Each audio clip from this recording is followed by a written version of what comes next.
Canadian farmer who sold his Stradivarius violin for, I think it was in the neighborhood of $60,000.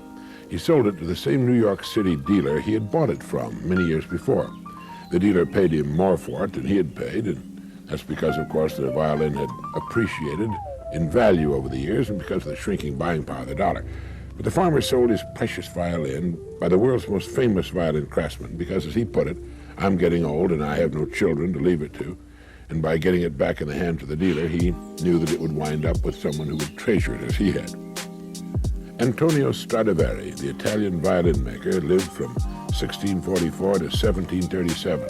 That's 93 years at a time when the average lifespan was about 30. He worked alone, although later in his life his sons helped him. No committee advised him. No one made decisions for him.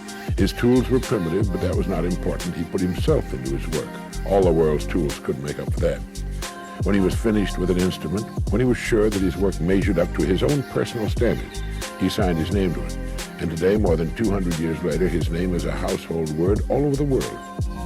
Everybody's heard of Stradivarius, the Latin form of the name that he inscribed on his violins. Throughout history, there have always been men with similar standards of excellence. Authors such as William Shakespeare, artists like Leonardo da Vinci, craftsmen like furniture maker Thomas Chippendale, and silversmith Paul Revere. Everything they did was done well, not because it had to be, but because they wanted it to be. They had only to please themselves, yet the products of their fertile minds and skillful hands are still collected and admired today. What is it that causes one person to take pride in what he does, while others give little or no thought to the quality of their work at all, you know? Of course, when we talk about Stradivari or Da Vinci, we're talking about great geniuses, towering talents who found their media and became great in them. There have been many other fine violin makers and artists who took just as much pride and care in their work, but lacked the same quality of talent. There are even today many thousands of craftsmen who will not turn out shoddy work and who are proud to sign their names to their creations.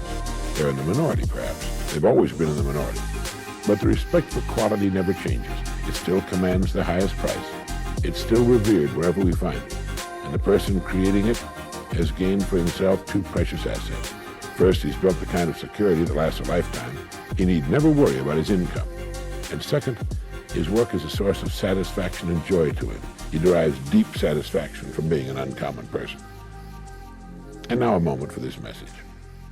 People who set their own high standards to which they make themselves measure up lead enjoyable, exciting lives. Each task they begin is a fascinating contest to achieve their own standards of excellence.